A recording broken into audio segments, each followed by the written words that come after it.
Cambridge Ielts 5 by University of Cambridge ESOL Examinations. Published by Cambridge University Press. This recording is copyright. CD 1. Test 1. You will hear a number of different recordings and you'll have to answer questions on what you hear. There will be time for you to read the instructions and questions, and you'll have a chance to check your work. All the recordings will be played once only. The test is in 4 sections. At the end of the test, you will be given 10 minutes to transfer your answers to an answer sheet. Now turn to Section 1. Section 1. You will hear a telephone conversation between a travel consultant and a customer. First, you have some time to look at questions 1 to 4.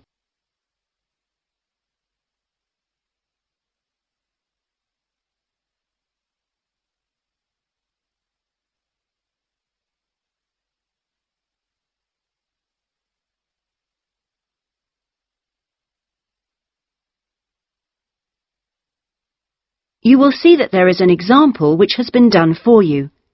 On this occasion only, the conversation relating to this will be played first. Good afternoon, Dreamtime Travel. How can I help you? Oh, hello. I'm interested in the holidays you offer along the coast near here. Yes, we operate several tours up the coast. Where in particular did you want to go? Well, I like the sound of the holiday that mentioned whales. Was it, whale watching? Oh, that's our whale watch experience. It's very popular, and it's based in a lovely little town with nice beaches. The holiday is called Whale Watch Experience, so Whale Watch Experience has been written on the form. Now we shall begin. You should answer the questions as you listen, because you will not hear the recording a second time. Listen carefully and answer questions 1 to 4. Good afternoon, Dreamtime Travel. How can I help you? Oh, hello. I'm interested in the holidays you offer along the coast near here. Yes, we operate several tours up the coast. Where in particular did you want to go? Well, I like the sound of the holiday that mentioned whales. Was it, whale watching?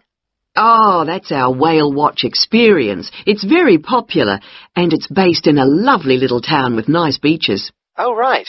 And how long does it last? It's 2 days. That includes 4 hours travel time each way from here. Good. I don't want to be away any longer than that. So, is that by coach? Actually, it's by minibus. We like to keep those tours small and personal, so we don't take a whole coachload of people. In fact, we only take up to 15 people on this tour, although we do run it with just 12 or 13. Oh, right. So, do you run these tours often? Well, it depends on the time of year. Of course, in peak times, like the summer holidays, we do them every weekend. But at the moment, it's usually once a month at most. And when is the next one going? Let me see. There's one in 3 weeks' time, which is April the 18th, and then we don't have another one until June the 2nd. All right. And is April a good time to go? Pretty good, though the really good time is later in the year. I have to say, though, that the whale sighting is only one of the many things offered. Really?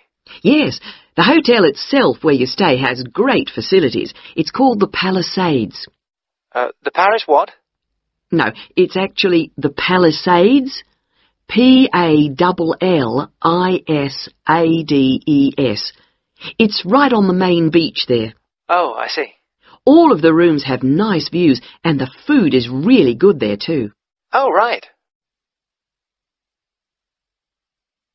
Before you hear the rest of the conversation, you have some time to look at questions 5 to 10.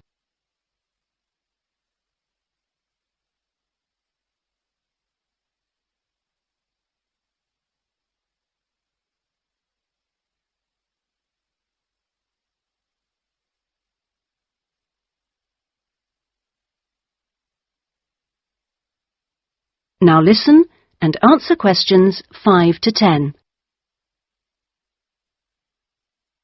And what about the other things, that are included in the price? Oh, there are lots of things.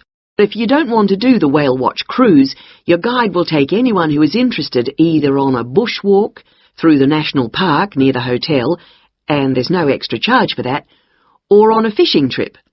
That's an extra $12, I think.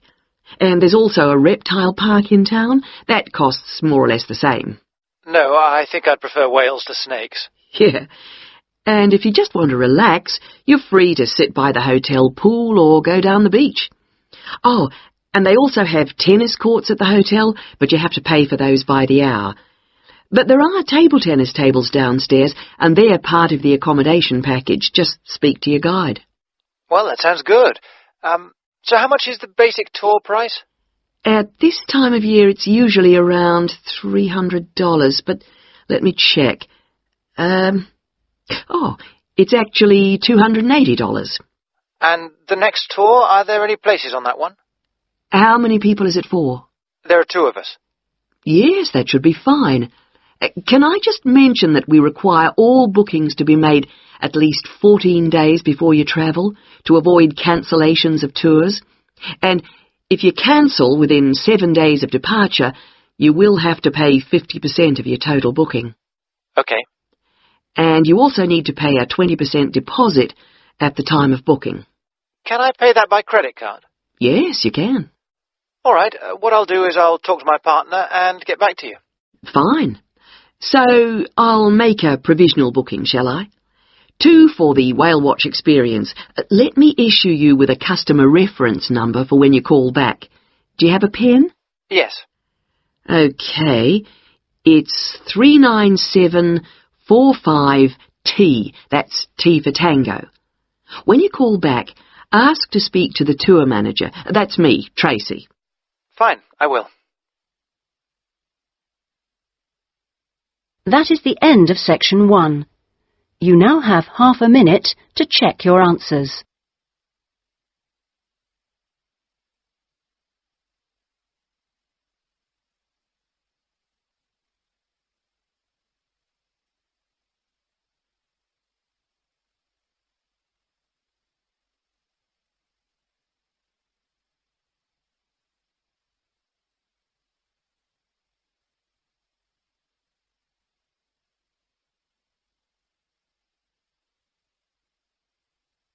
Now turn to section 2.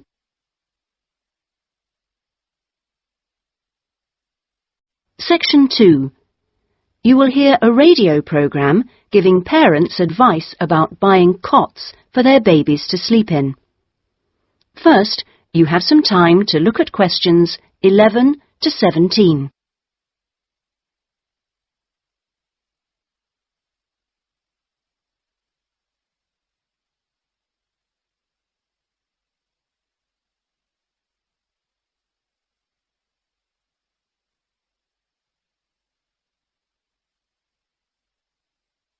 Now listen carefully and answer questions 11 to 17. Hello and welcome to today's Buyer Beware program, where we give you some tips on how to spend your money wisely. Now, in today's show, we're looking at beds for children and babies. Let's start by looking at baby cots. That's for children of up to 3 years old. We tested 3 different cots, all in the budget price range, and as usual, we will feature the good points, the problems, and our verdict. The first cot we looked at was by BabySafe, and it had several good points to recommend it.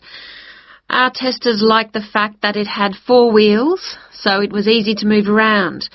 The only slight problems with this cot were that it had no brakes, but they didn't think that mattered too much. At first they were a bit concerned about the sidebar because they felt babies could trap their fingers in it. But our testers felt that this was unlikely to happen, so they've given this one a verdict of satisfactory.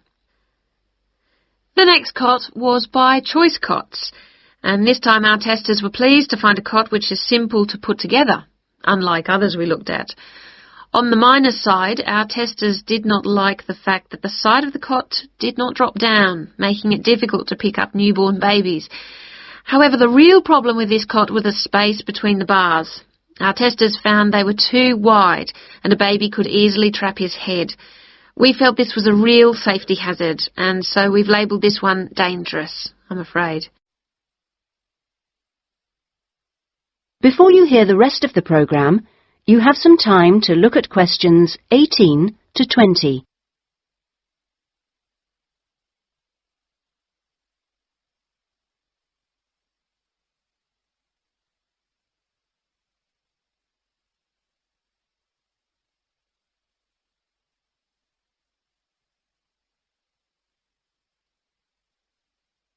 Now listen and answer questions 18 to 20.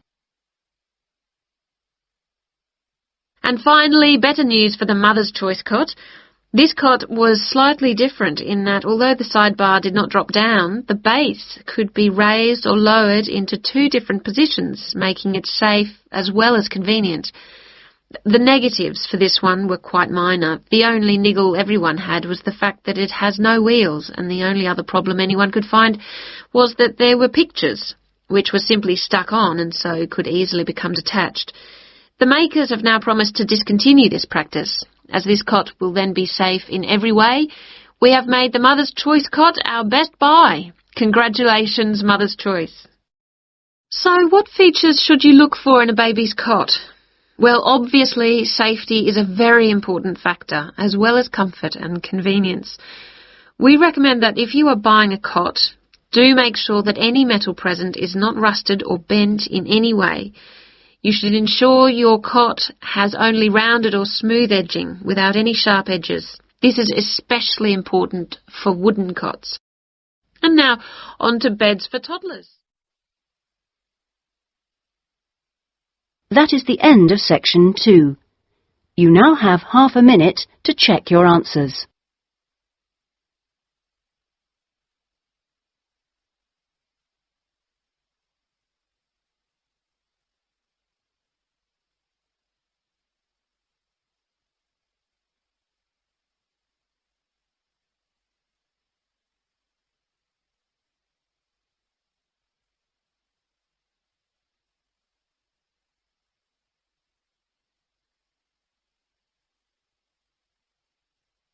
Now turn to section 3.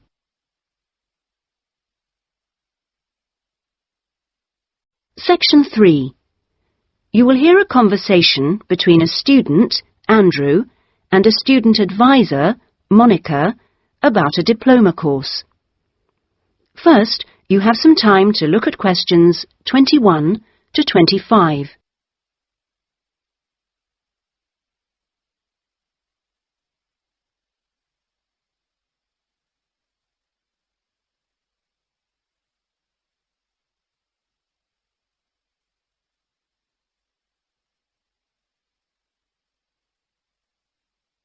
Now listen carefully and answer questions 21 to 25. Excuse me, I was told to come here for advice about management diploma courses. You've certainly come to the right place. Hi, my name is Monica. Nice to meet you. My name is Andrew Harris. So, Andrew, have you seen our diploma course prospectus yet? Yes, I've already looked at it. In fact, I thought the information on course content was really useful. But I'm afraid I'm a bit confused by all the different ways you can do the course. Full-time intensive, part-time, and so on. Well, let's see if I can help. I think each course type has its advantages and disadvantages, so it really depends on you, your own study habits, and your financial circumstances, of course. Are you working at the moment? Yes, I've been working in the administration section of the local hospital for the last 3 years. And before that I worked in the office of a computer engineering company for 2 years. So I've got about 5 years of relevant work experience. And what I'm hoping to focus on is personnel management. I see. And are you planning to leave your current job to study, or are you thinking about just taking a year off? I want to know what my options are, really. I don't want to quit my job or anything, and my employers are keen for me to get some more qualifications, but obviously it would be better if I could do a course without taking too much time away from work. Right. So you don't really want to do the full-time course, then? No, not really. It's also a question of finances. You see, my office have agreed to pay the cost of the course itself, but I would have to take unpaid leave if I want to study full-time, and, well, I don't think I could afford to support myself with no salary for a whole year. Okay. Well, you have two other possibilities. You could either do the part-time course, that would be over 2 years, and you wouldn't have to take any time off work, or you could do what we call a modular course. You could do that in 18 months if you wanted, or longer. It's quite flexible, and it would be up to you. So what does the part-time course involve? For that, you would join an evening class and have a lecture twice a week. Then you'd have to attend a seminar or discussion workshop 1 weekend a month. What kind of coursework would I have to do? Well, it's a mixture. You'd be expected to write an essay each month, which counts towards your final assessment. You have a case study to do by the end of the course, which might involve doing a survey or something like that. And also you need to hand in a short report every 4 weeks. So that's quite a lot of work then, on top of working every day. It sounds like a lot of studying, and really tiring. Yeah, you certainly wouldn't have much free time. Before you hear the rest of the conversation, you have some time to look at questions 26 to 30.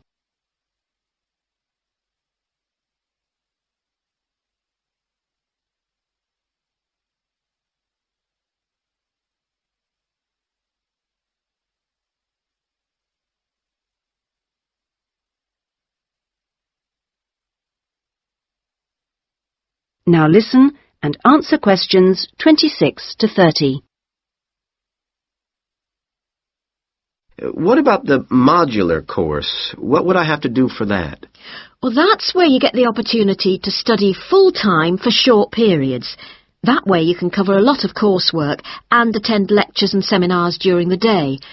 And each module lasts for 1 term, say about 12 weeks at a time.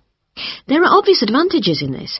The main one being that you can study in a much more intensive way, which suits some people much better. And how many of these modules would I have to do to get the diploma?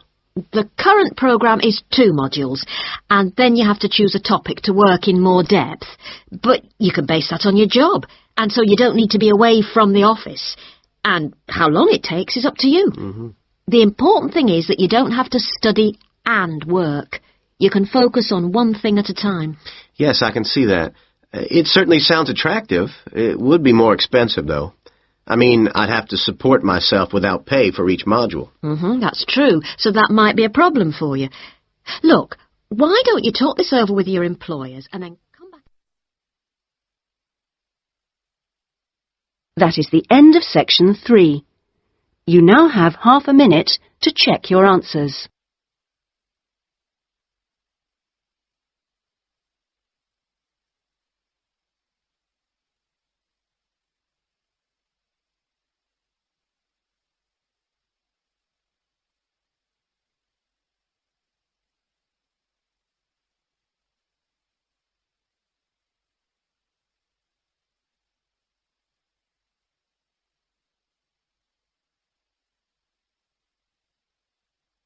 Now turn to section 4.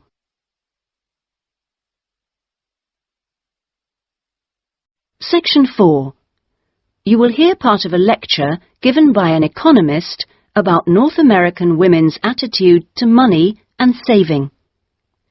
First, you have some time to look at questions 31 to 40.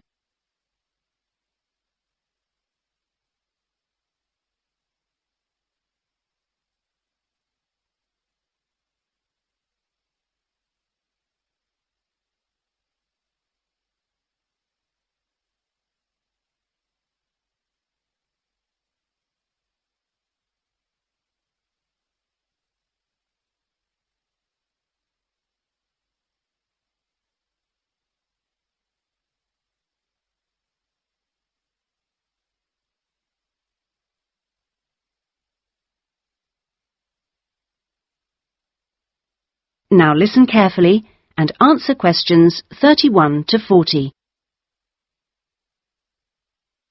Okay, so we've been looking at the attitudes of various social and cultural groups towards the management of their personal finances, how important they feel it is to save money, and what they save their money for.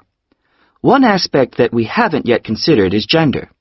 So if we consider gender issues, we're basically asking whether men and women have different attitudes towards saving money, and whether they save money for different things.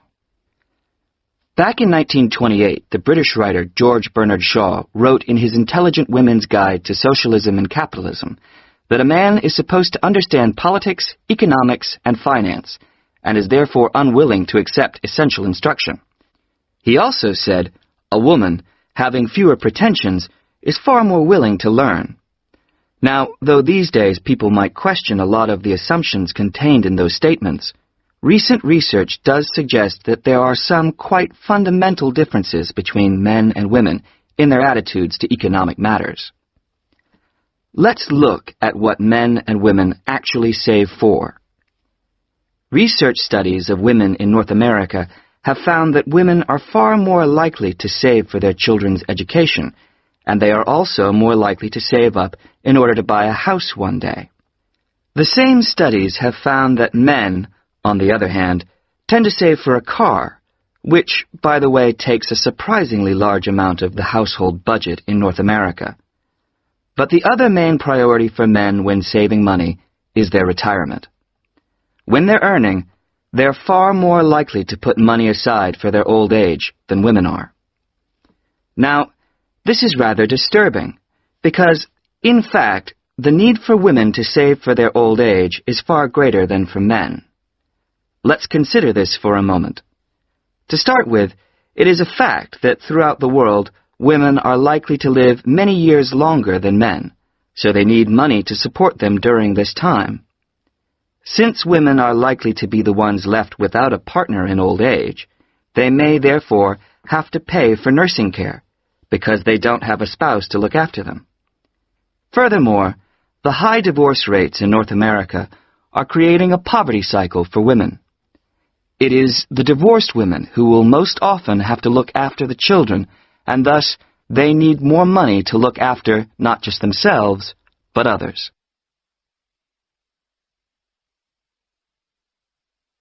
So what can be done about this situation? The population in North America is likely to contain an increasing number of elderly women. The research indicates that at present, for women, it takes a crisis to make them think about their future financial situation. But of course, this is the very worst time for anyone to make important decisions. Women today need to look ahead, think ahead, not wait until they're under pressure. Even women in their early 20s need to think about pensions, for example, and with increasing numbers of women in professional positions, there are signs that this is beginning to happen. Then research also suggests that women avoid dealing effectively with their economic situation because of a lack of confidence. The best way for them to overcome this is by getting themselves properly informed so they are less dependent on other people's advice. A number of initiatives have been set up to help them do this. This college, for example, is one of the educational institutions which offers night classes in money management, and increasing numbers of women are enrolling on such courses. Here, they can be given advice on different ways of saving.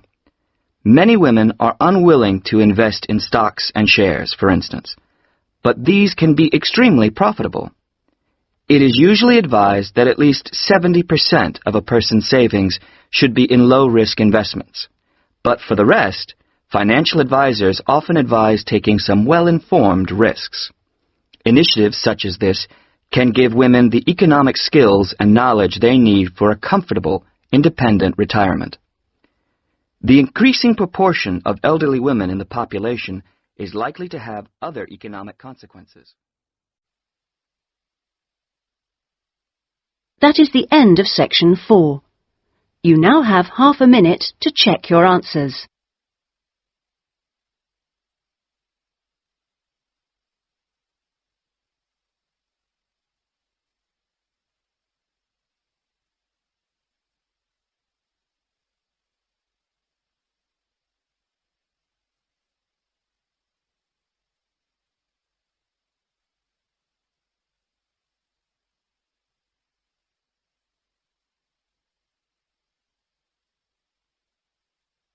That is the end of the listening test. In the Ielts test, you would now have 10 minutes to transfer your answers to the listening answer sheet.